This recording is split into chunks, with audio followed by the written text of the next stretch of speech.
जय हिंद प्यारे बच्चों। तो स्वागत है आप सभी लोग का आपके अपने प्यारे से YouTube channel CKS online classes में। तो प्यारे बच्चों, आप सभी लोग कैसे हैं? हम आशा करते हैं कि आप सभी लोग अच्छे होंगे और आप सभी लोग की पढ़ाई बहुत ही अच्छी तरीके से चल रही होगी। तो प्यारे बच्चों, आज की इस क्लास में हम लोग पढ़ने वाले हैं क्लास 12 हिंदी के मोस्ट VVI सब्जेक्टिव क्वेश्चन, जो कि आपकी 2025 के फाइनल परीक्षा में 100% पूछे जाएंगे। तो आप लोगों से रिक्वेस्ट है कि इस क्लास को पूरा जरूर देखिएगा, जिससे आपको ये सभी क्वेश्चन अच्छी तरीके से यहाँ याद हो जाए और एक भी क्वेश्चन आप लोगों से यहाँ पे न छूट पाए, क्योंकि सभी क्वेश्चन इंपॉर्टेंट और सेलेक्टेड क्वेश्चन लिए गए हैं आपकी परीक्षा के लिए। और रोज़ रात हम लोग का 7:30 से लाइव क्लास भी चलता है। अगर आप नए हैं तो चैनल को ज़रूर सब्सक्राइब कर लीजिएगा और ऑल पे दबा लीजिएगा, जिससे जब भी क्लास हो उसका नोटिफिकेशन आपके पास पहुँच पाए और आप जो है सभी क्लास को पढ़कर अपनी तैयारी यहाँ से बिल्कुल कर पाएँ। और बिल्कुल फ्री PDF के साथ आपको यहाँ पे पढ़ाया जाता है। तो नए हैं तो सब्सक्राइब कर लीजिएगा और एक बार कमेंट में बोल दीजिएगा कि I am new student sir, तो बाबू आपको PDF के लिए जो नंबर है हम आपको दे देंगे, ठीक ना। तो जुड़े रहिए। आपको क्लास के बाद हम एक नंबर दे देंगे, जिस नंबर पर आपको मैसेज करके हमसे बिल्कुल फ्री PDF ले लेना है, ठीक है। तो चलिए जल्दी से सब्सक्राइब कर लीजिएगा। आप जो भी बच्चे नए हैं एकदम सब्सक्राइब कर लेना है। आप सभी प्यारे बाबू एक बार क्लास को ना जल्दी से लाइक भी कर लीजिए, ठीक है। चलिए तो फटाफट आप लोग ना एक बार क्लास को लाइक कर लीजिए, उसके बाद हम क्लास को स्टार्ट करते हैं और क्वेश्चन की ओर बढ़ते हैं, ठीक है। तो चलिए हम आज के पहला नंबर क्वेश्चन की ओर बढ़ते हैं और आज का पहला नंबर क्वेश्चन देखते हैं। चलिए तो आज का पहला नंबर क्वेश्चन आप लोग के सामने आ चुका है, देखिएगा और अच्छे से सभी क्वेश्चन को याद करते चलिएगा प्यारे बाबू, ठीक ना। चलिए पहला क्वेश्चन है कि पुरुष में नारी का गुण जो है ना क्यों होना चाहिए, ठीक है।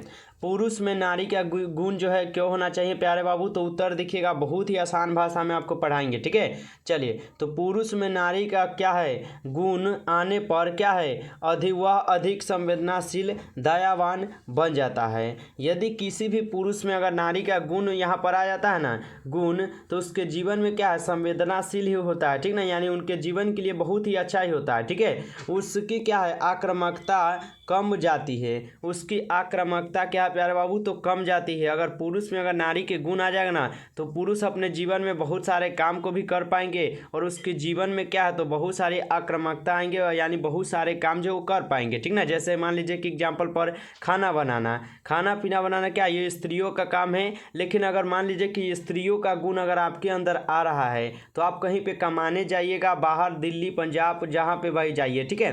तो आपको पता रहेगा कि खाना कैसे बनता है, तभी ना आप बना पाइएगा और वहाँ पे खा पाइएगा। यानी आप भूखे नहीं रह सकते हैं। इसलिए अगर ये स्त्री का गुण भी हमारे अंदर आता है ना, तो ये हमारे जीवन के लिए ही अच्छा है। इससे हमारी क्या है, तो आक्रामकता में ना बढ़ोतरी होती है बल्कि कमती नहीं है, ठीक है। तो याद रखिएगा, जब भी पूछे पुरुष में नारी का गुण क्यों होना चाहिए, तो इतना बस बाबू लिखना है और 2 नंबर एकदम मिलेगा, ठीक ना। मेन टॉपिक पढ़ाएंगे आपको और जितना आसान भाषा में हो सके उतना आसान भाषा में, ठीक है। सिर्फ आप लोग क्लास में जुड़े रहिए, जाना नहीं है कोई भी बाबू को, ठीक है। चलिए आगे बढ़ते हैं और 2 नंबर क्वेश्चन आपको पढ़ाते हैं, ठीक है। 2 नंबर क्वेश्चन है प्यारे बाबू आपके सामने कि बुद्ध ने आनंद से क्या कहा, ठीक है। बुद्ध जो थे ना, यह आनंद से क्या कहते प्यारे बाबू। तो उत्तर देखिएगा, बहुत ही आसान है कि महात्मा बुद्ध ने अपने प्रिय शिष्य आनंद से कहा, भिक्षुनियों के प्रवेश के कारण 5000 वर्ष तक ही चलेगा, ठीक है। महात्मा बुद्ध ने अपने प्रिय शिष्य किससे कहा था, तो महात्मा बुद्ध ने अपने प्रिय शिष्य आनंद से कहा था कि मैंने जो धर्म चलाया था ना, वह 5 सहस्त्र वर्ष चलने वाला था, लेकिन अब सिर्फ क्या है, तो 5 वर्ष ही चलेगा, ठीक है। अपने भाषा में भी आपको हम बोलकर याद करवा देंगे, या आपको इस किताबी भाषा है कि महात्मा बुद्ध ने अपने प्रिय शिष्य आनंद से कहा कि भिक्षुनी के प्रवेश के कारण 5000 वर्षों तक ही चलेगा, ठीक है। आप इस प्रकार याद कर लीजिए, जो हम आपको बोले हैं आप उसको भी याद कर सकते हैं, ठीक है। चलिए इसको भी आप लोग अच्छे से याद कर लीजिए। अगला क्वेश्चन देखिए, यहाँ पे 3 नंबर क्वेश्चन है प्यारे बाबू। 3 नंबर क्वेश्चन है, क्या ध्यान से पढ़िएगा। 3 नंबर क्वेश्चन है, चंपारण क्षेत्र में बाढ़ की प्रचंडता का कारण क्या, ठीक है। चंपारण क्षेत्र में बाढ़ की प्रचंडता का कारण क्या है। तो आप सबको क्वेश्चन आंसर पढ़ाने से पहले तो कुछ डिफिनेशन बता दूं। देखिए चंपारण में एक समय था जब वहाँ पे जंगलों की क्या है, बहुत ज़्यादा मात्रा थी, ठीक ना। यानी जंगल झाड़ पेड़ क्या है, पेड़ उड़ बहुत था। लेकिन आज क्या है, तो वर्तमान में आपकी अभी दहाड़ आने का कारण वहाँ पे ये है ना कि वहाँ की पेड़ जो है ना वहाँ पे काट दी गई है, ठीक है। यानी पेड़ों की कटौती जो है बढ़ती गई और चंपारण की प्रचंडता जो है यहाँ चंपारण क्षेत्र में भी आ गई, ठीक है। तो चलिए अब उत्तर देखते हैं और उत्तर देखिएगा क्या कह रहा है। है। तो चंपारण क्षेत्र में बाढ़ की प्रचंडता का सबसे बड़ा क्या है कारण है जंगलों की कटाई। अभी हम पता है ना कि चंपारण क्षेत्र में बाढ़ की प्रचंडता यानी बाढ़ के आने का एक ही कारण है कि जंगलों की कटाई। चंपारण क्षेत्र में क्या, तो जंगलों की कटाई जो है लगातार करते चले गए, ठीक है। इस कारण क्या है, तेजी से मिट्टी का क्या है कटाव हो जाता है, ठीक है। जब जंगल की कटाई होगा प्यारे बाबू तो क्या है, मिट्टी की कटाई भी होते चल जाता है, ठीक है। पेड़ पौधों की जड़ें क्या है, तो मिट्टी के कटाव को रोकती है। जो पेड़ पौधों के मान लीजिए कि जो एक दो इसी प्रकार के जो जड़ निकले होते हैं, आप लोग देखते होइएगा कि जड़ जो है इस प्रकार आपको कहीं कहीं पे निकला होता है, बहुत जड़ रहता है। इसकी क्या है, तो पौधों को जो है ना, पेड़ के पौधों की जो जड़ है ना, मिट्टी के कटाव को रोकती है, ठीक है। यानी मिट्टी को नहीं कटने देता है ये पानी से, ठीक है, और दाहर नहीं आने देता है। लेकिन जब यहाँ पे पेड़ ही कट गया तो दाहर तो बाबू आएगा, बाढ़ तो आएगा ही, ठीक है। तो पेड़ क्या है कट जाने के कारण क्या है बांध टूट जाते हैं। जब पेड़ क्या है कट जाएंगे तो वहाँ पे तो भाई सॉलिड मिलेगा दाहर आने के लिए, एकदम मतलब बाढ़ आने के लिए एकदम आएगा तेजी में। और क्या करेंगे, घर द्वार से लेकर जो भी बांध होंगे सभी को तोड़ते चले जाएंगे, ठीक है। बाढ़ का प्रकोप बना रहता है। यहाँ पर क्या है चंपारण क्षेत्र में, तो अब यहाँ पर ना बाढ़ का प्रकोप जो है हमेशा यहाँ पे बना रहता है। आप लोग अच्छे से इसको भी याद करिएगा, ठीक है, एकदम याद हो जाएगा प्यारे बाबू, ठीक है। चलिए समझ रहे हैं प्यारे बाबू, तो एक प्यारा सा कमेंट आप लोग को करना है कि प्यारे बाबू क्लास कैसा लग रहा है, ठीक ना। कमेंट कीजिए ताकि हम पढ़कर हमको पता चल सके, ठीक है। चलिए अगला क्वेश्चन देखिए आप लोग, यहाँ पे 4 नंबर क्वेश्चन है।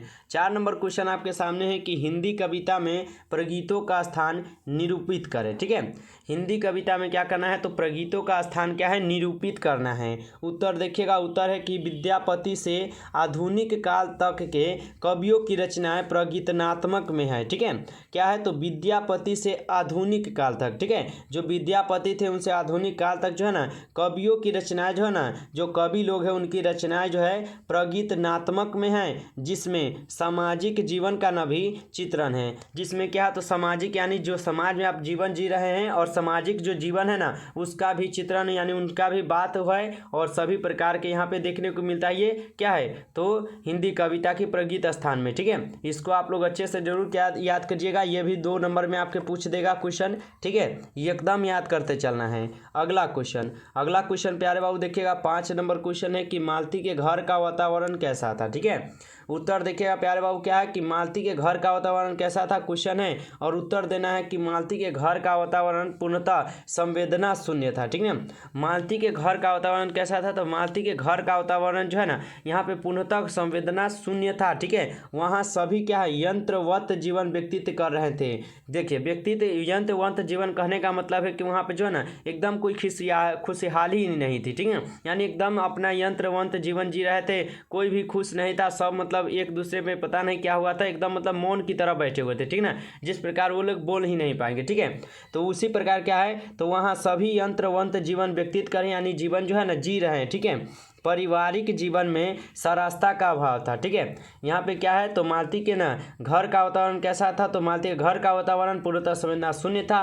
वहाँ सभी लोग यंत्रवत जीवन व्यतीत कर रहे थे और पारिवारिक जीवन में भी सरास्ता का अभाव था प्यारे बाबू। इसको भी आप लोग अच्छी तरीके से याद कर लीजिएगा, ठीक है। ये भी क्वेश्चन 2 नंबर यहाँ पे आप लोग का बनता है, ठीक है। चलिए एक एक क्वेश्चन आपके क्वेश्चन बैंक से हम यहाँ पे बनाए हैं और आपको पढ़ा रहे हैं एकदम आसान भाषा में, ठीक ना।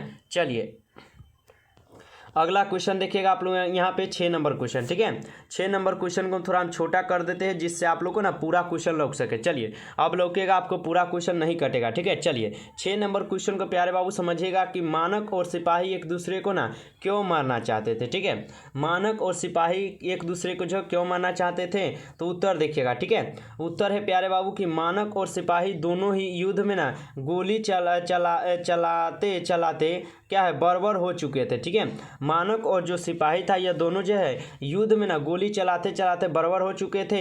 मानक क्या है जानता था यदि वह सिपाही को नहीं मारेगा तो सिपाही ही उसे मार देगा। मानक बहुत ही अच्छी तरीके से जान रहा था जब हम सिपाही पर जब हमला करेंगे प्यारे अगर सिपाही नहीं मारा ना तो हमको क्या कर देगा, निश्चित है कि वो सिपाही हमको ही मार देगा, क्योंकि हम तो भाई उनके क्या है, हम तो उनके ऊपर जो है हमला किए हैं। मान लीजिए कि आपके ऊपर कोई हमला करता है, ठीक है, अगर आप धोखा से भी बच गए, अगर वह पकड़ा गया तो क्या है, आप उसको जरूर मार दीजिएगा। यही यहाँ पे बोला जा रहा है कि मानक जानता था यदि वह सिपाही को नहीं मारेगा तो सिपाही ही उसे मार देगा।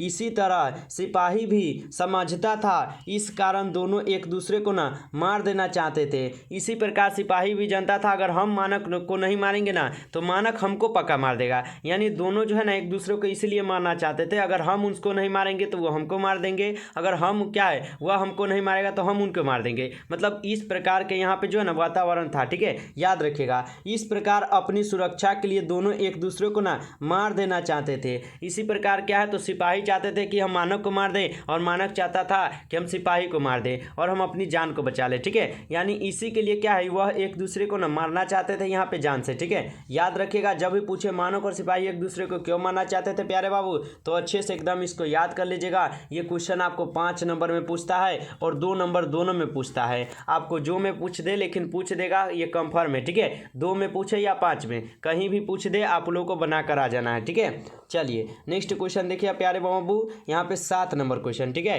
7 नंबर क्वेश्चन है, इतिहास की क्रिमियाई प्रक्रिया का क्या आशय, ठीक है। इतिहास की ना क्रिमियाई प्रक्रिया का क्या अर्थ होता है, उत्तर देखिए प्यारे बाबू क्या उत्तर, तो यात्रा के क्रम कहीं बस जाने को इतिहास की क्रिमियाई प्रक्रिया कहते हैं, ठीक है। यात्रा के क्रम में मान लीजिए कि आप कहीं पे जा रहे हैं, ठीक है, एग्जाम्पल में ले लीजिए कि आप कहीं पे जा रहे हैं और वहाँ पे जाने की इतिहास की मतलब आप कहीं पे जा रहे हैं और जाते जाते कहीं पे बस गए, यानी कहीं पे रुक गए एक रात्रि के लिए, ठीक है। मान लीजिए कि हम यहाँ बिहार से ना अभी दिल्ली जा रहे हैं, ठीक है, और दिल्ली जाने के बीच में ही हम कहीं पे रुक जाएंगे और वहाँ पे हम रुकने के कारण क्या वहाँ पे थोड़ा देर बसेंगे, ठीक है, तो उसको ही हम लोग क्या क्रिमियाई प्रक्रिया कहते हैं, ठीक है। जैसे में क्या है, सुदूर दक्षिण के क्या है कर्नाट वंशी राजा नंददेव मिथिला क्षेत्र में आकर बस गए हैं, क्या है, जैसे में आप एग्जाम्पल पर देख सकते हैं कि सुदूर दक्षिण के क्या है, तो कर्नाट वंशी राजा क्या है नान्यदेव मिथिला क्षेत्र में ना आकर बस गए हैं, यानी वहाँ पे रह गए, ठीक है, मिथिला की संस्कृति के अंग बन गए हैं। वह क्या है, तो वहाँ पे आकर बस गए हैं और वह मिथिला के ना संस्कृति के अंग भी बन गए हैं, यानी वहाँ के वो अब क्या है निवासी भी बन गए हैं, ठीक है। तो अच्छे से याद कीजिएगा इतिहास की क्रिमियाई प्रक्रिया का क्या होता है। तो बाबू आपको तो हम एकदम आसान भाषा में बता दिए हैं, अब आपका फर्ज है कि आपको इसको किस तरह याद कर लेना है, ठीक ना। चलिए अगला क्वेश्चन 8 नंबर क्वेश्चन आपके सामने कि बिस्नी मानव को ना लड़ाई में क्यों भेजती है, ठीक है। बिस्नी जो है मानव को लड़ाई में क्यों भेजती है प्यारे बाबू, तो उत्तर देखिएगा क्या है, तो बिस्नी क्या है, बिस्नी अपनी बेटी की शादी के लिए क्या है धर्मोपार्जन के लिए अपने बेटे मानव को ना लड़ाई में ना लड़ने को भेजती है, ठीक है। यानी बिस्नी जो है ना अपनी बेटी की शादी करने के लिए, यानी बिस्नी की बेटी कौन थी, तो मुन्नी थी, और मुन्नी का भाई कौन था, तो भाई मानक था, ठीक है। याद रखिएगा ऑब्जेक्टिव में यहाँ से बहुत प्रश्न पूछता है कि बिस्नी का भाई कौन था, तो मानक था, मानक की बहन कौन थी, बिस्नी क्या थी, मुन्नी थी, और मुन्नी के माँ का नाम क्या था, बिस्नी था। इसको भी आप लोग अच्छी तरीके से याद करते चलिएगा। वहीं पर पूछा जा रहा है कि बिस्नी अपनी बेटी की शादी के लिए क्या है धर्मोपार्जन के लिए अपने बेटे मानक को लड़ाई करने के लिए भेजती है, ठीक है, ताकि वह लड़ाई करेगा और वहाँ से वह कुछ पैसा कमा कर लाएगा ना, तो हमारे बेटी की शादी हो जाएगी, यानी किसकी, तो मुन्नी की, क्योंकि मुन्नी की उम्र बाबू कितनी हो गई थी, 14 वर्ष हो गई थी, ठीक ना, 14 वर्ष हो गई थी मुन्नी की उम्र, यानी शादी के लायक वह हो गई थी। इसलिए क्या है उसकी माँ जो बिस्नी है वो अपने बेटे को कहती है कि बाबू जाओ और कमा कर कहीं से पैसा लिया जिससे हम अपनी क्या है आपके बहन का ना हम शादी कर दे, अच्छा सा घर और वर देकर, ठीक है। याद रखिएगा आप लोग जब भी कहे कि बिस्नी को क्या है बिस्नी मानक को लड़ाई में क्यों भेजती है, तो बाबू इतना तो आप लोग को याद करना है और 2 नंबर आप लोग को यहाँ पे ले लेना है, ठीक ना। चलिए जितना समझा रहा है अगर उसको भी आप लोग समझते चलिएगा ना तो और याद रहेगा, ठीक ना। चलिए अगला क्वेश्चन देखिएगा, ठीक है। यहाँ पे 9 नंबर क्वेश्चन है आपके सामने कि पुरुष के गुण क्या क्या है, ठीक है। पुरुष के गुण क्या होते हैं, तो उत्तर देखिएगा क्या क्या होते हैं, शौर्य, बल हो गए, पराक्रम हो गए, साहस हो गए, संघर्ष हो गए, वीरता हो गए, कठोरता हो गए आदि क्या है तो ये पुरुष के सामान्य गुण रूप में ना माने जाते हैं। ये क्या है तो ये सब पुरुष के सामान्य गुण माने जाते हैं। ठीक है, जैसे कि शौर्य हो गए, बल हो गए, भाई हमारे अंदर क्या, हम पुरुष है तो हमारे अंदर बल है तो हम किसी से भी लड़ सकते हैं। ठीक है, पराक्रम किसी को कर सकते हैं, किसी को हरा सकते हैं, हमारे अंदर साहस है कि हम कुछ भी कर सकते हैं, संघर्ष की किसी के साथ लड़ सकते हैं, वीरता भी दिखा सकते हैं, वहाँ पे हमारे अंदर क्या कठोरता भी है। ये सब क्या है तो पुरुष के गुण माने जाते हैं। ठीक है, जीवन के क्या है वाहदाय क्षेत्र में काम करने की उसकी क्या है मूल प्रवृत्ति होती है। यानी जीवन जीने के लिए क्या है तो उनको काम करने के लिए क्या है जीवन जीने के लिए उनको काम करने की यहाँ पे शक्ति होती है, यानी मूल प्रवृत्ति होती है। ठीक है, यानी उनको अगर जीवन जीना है यानी अपने फैमिली को चलाना है तो पुरुष को क्या है काम करना होगा, बाहर जाकर, घर से बाहर जाकर काम करना है, क्योंकि घर का काम तो कौन है तो अभी औरत लोग करती है। ठीक है, चलिए आगे भी क्वेश्चन आपको इस प्रकार के पढ़ने को मिलेगा, जुड़े रहिए। ठीक है, चलिए तो यहाँ तक भी आप लोग समझ गए होंगे अब अच्छी तरीके से। ठीक ना, और समझ रहे हैं तो आप लोग ना अभी तक क्लास को लाइक नहीं किए हैं तो एक बार जल्दी से लाइक कर लीजिएगा, और जो बच्चे नए हैं ना आप लोग सब्सक्राइब करके ऑल पे जरूर दबा लीजिएगा, और एक बार हमके कमेंट में लिख दीजिएगा कि I am new student sir, ताकि आपको पीडीएफ के लिए क्लास के बाद बाबू हम नंबर दे देंगे, जहाँ पे आप हमको मैसेज करके बिल्कुल फ्री पीडीएफ ले सकते हैं क्लास बाय क्लास। ठीक है, चलिए नेक्स्ट क्वेश्चन देखिएगा, यहाँ पे 10 नंबर क्वेश्चन है आपके सामने।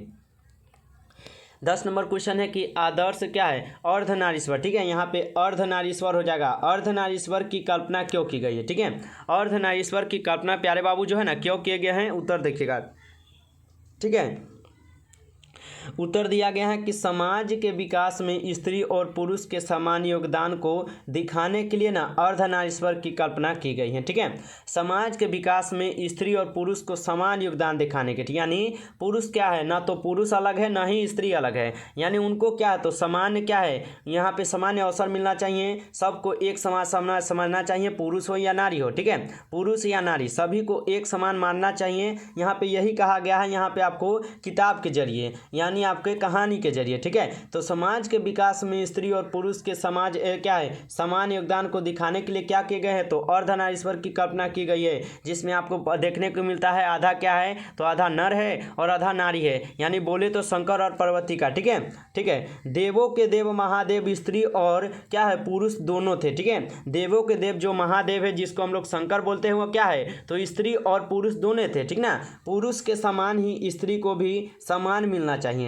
यहाँ पर क्या है तो जितना समान आपको समाज में जो है ना पुरुष को मिलता है ना उतना ही समान आपको यहाँ पर स्त्री को भी मिलना चाहिए। यहाँ अर्धनारीश्वर में यही बताया जा रहा है। ठीक है, यानी स्त्री और पुरुष क्या है कोई भी अलग नहीं बाबू, जितना आपको हक है कोई चीज़ पर उतना ही हक क्या है तो स्त्री का भी हक है। ठीक है, यानी जितना स्त्री का है उतना पुरुष का है, जितना पुरुष का है उतना स्त्री का है। ठीक ना, यानी सभी की हक क्या है तो बराबर है। यहाँ पे स्त्री पुरुष क्या है स्त्री जो है पुरुष पूर्ण रूप से ना समाज है एक समान है, सॉरी स्त्री है और पुरुष क्या है तो पूर्ण रूप से ना एक समान माने जाते हैं, और क्योंकि वह दोनों क्या है तो एक ही ढाली के प्रतिमाएं माने जाते हैं। ठीक है, तो स्त्री और पुरुष क्या है एक पूर्ण रूप से समान है, कोई भी भेदभाव नहीं है और कोई भी अलग नहीं है। ये लड़का हो या लड़की हो या स्त्री या पुरुष कोई भी हो, सब एक समान है। जितना आपका समान मिलना चाहिए इससे क्या है सामाजिक जीवन में उतना उनको भी मिलना चाहिए। ठीक है, तो अच्छी तरीके से आप लोग याद कर लीजिएगा इसको भी कि अर्धनारीश्वर की कल्पना क्यों की गई है। तो बस बाबू इतना याद करना है और अच्छे से बना देना है एग्जाम में। ठीक ना, चलिए अगला क्वेश्चन देखिएगा आप लोग। यहाँ पे 11 नंबर क्वेश्चन आपके सामने है, नारी की पराधीनता कब शुरू हुई। देखिए नारी की पराधीनता तो अगर हम अपने कुछ बात से अगर समझा दे तो ज़्यादा याद रहेगा। देखिए नारी की पराधीनता कब से शुरू हुई तो नारी की पराधीनता तब शुरू हुई ना प्यारे बाबू जब कृषि के क्या है जब कृषि का आविष्कार हुआ, वहाँ से क्या है तो जिंदगी जो है ना 2 टुकड़े में बट गई, जहाँ क्या है तो नारी जो है घर के कार्य काज को देखने लगे और पुरुष क्या है तो बाहर के कार्य काज को देखने लगे। यानी कि क्या है तो यहाँ पे पुरुष का समय जो है ना ज़्यादा बीतने लगे बाबू लोग बाहर के कार्य काज में, और स्त्री का ज़्यादा समय जो है ना बीतने लगे घर के कार्य में। ठीक ना, इस प्रकार जो है आपको अगर हम जो बता रहे हैं उसको भी लिखते हैं तो मिल जाएगा नंबर, लेकिन चलिए उसको भी आप लोग छोड़िए, अगर वह नहीं याद कीजिएगा तो इसको याद कीजिएगा। देखिए उत्तर क्या है तो उत्तर है कि कृषि सभ्यता के विकास के साथ साथ नारी की पराधीनता शुरू हुई। बताए ना कि कृषि सभ्यता के विकास के साथ, यानी कृषि सभ्यता जब यहाँ पे करने लगे तो यहाँ पे क्या हुए तो नारी की पराधीनता जो ना शुरू हो गई। ठीक है, पुरुष खेत खलिहान संभालने लगा और नारी क्या है घर में फंसी रह गई।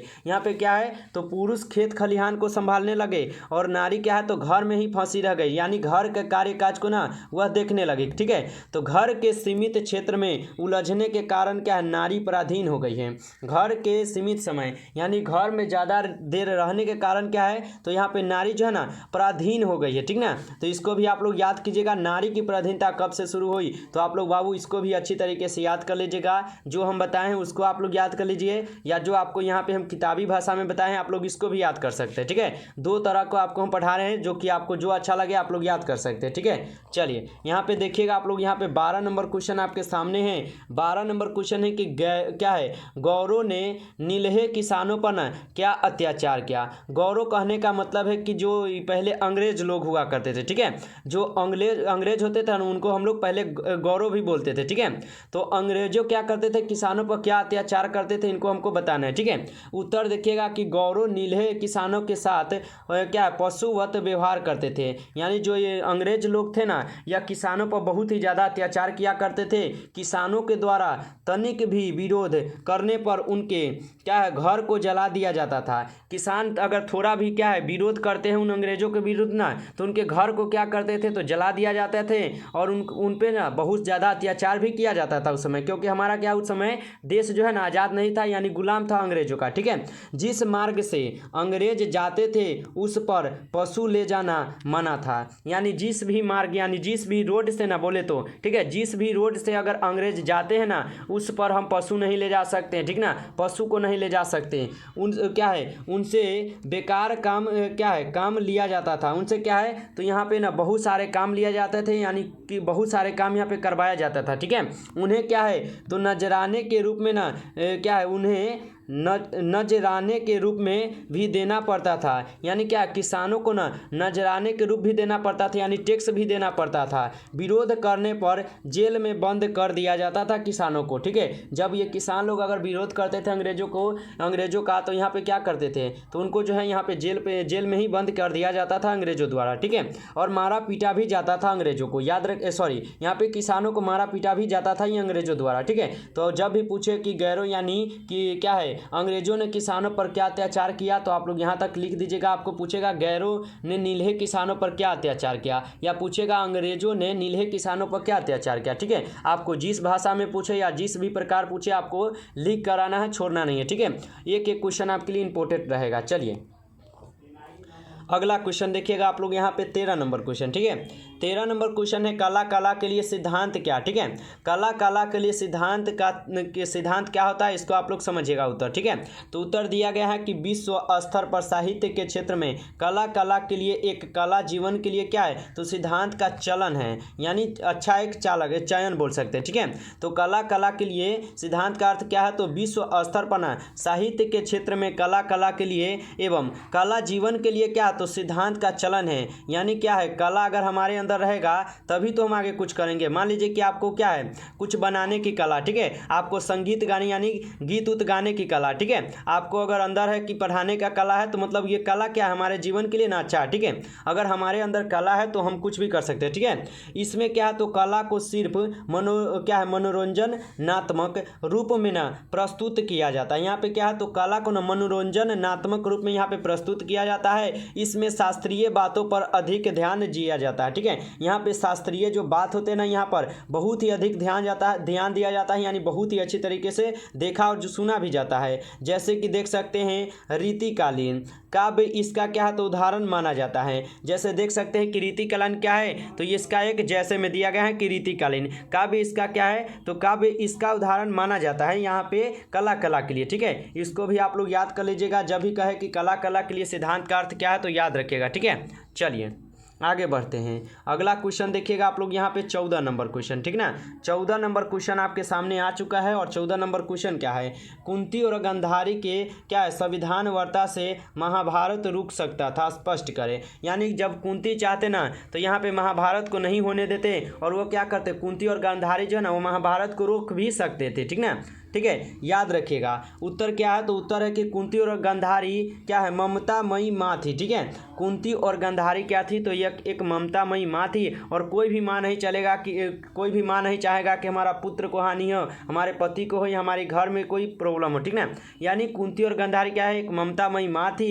युद्ध से अपने बेटे को बचाने के लिए वे क्या है, समझौता कर लेती, यानी युद्ध ना होने के लिए, यानी युद्ध को खत्म करने के लिए, युद्ध ना होने देने के लिए ना वह समझौता कर सकती थी, ये कुंती और गांधारी। ठीक है, युद्ध में क्या है, जो विनाश होता है ना उसका क्या है, खामियाजा क्या है, स्वयं को विशेष क्या है, भोगना पड़ता है। यानी युद्ध में जो भी नुकसान होता है वो मतलब दोनों तरफ से होता है, एक तरफ से युद्ध थोड़ी होता है। ठीक है, तो युद्ध में जो भी नुकसान होता है दोनों तरफ से होता है और दोनों को नुकसान पड़ता है यहाँ पे। ठीक है, और दोनों के यहाँ पे नुकसान बहुत होता है, इसलिए वह युद्ध रोकने का प्रयास करती है कुंती और गांधारी। ठीक है, पुरुष के क्या है, अहंकार में समझौते नहीं कर पाता। पुरुष क्या है, तो पुरुष जो है ना यह अहंकार में रहते हैं, यानी वह अहंकार में क्या है, तो वह समझौता नहीं कर पाते। अगर समझौता कर लेंगे तो क्या युद्ध नहीं होगा, यानी बातचीत से इस युद्ध को खत्म कर दिया जाएगा और जो भी प्रॉब्लम होगा उनको सॉल्व कर दिया जाएगा। ठीक है, चलिए, तो इस प्रकार क्या है, कुंती और गांधारी के संधि क्या है, गांधारी के संधि से ना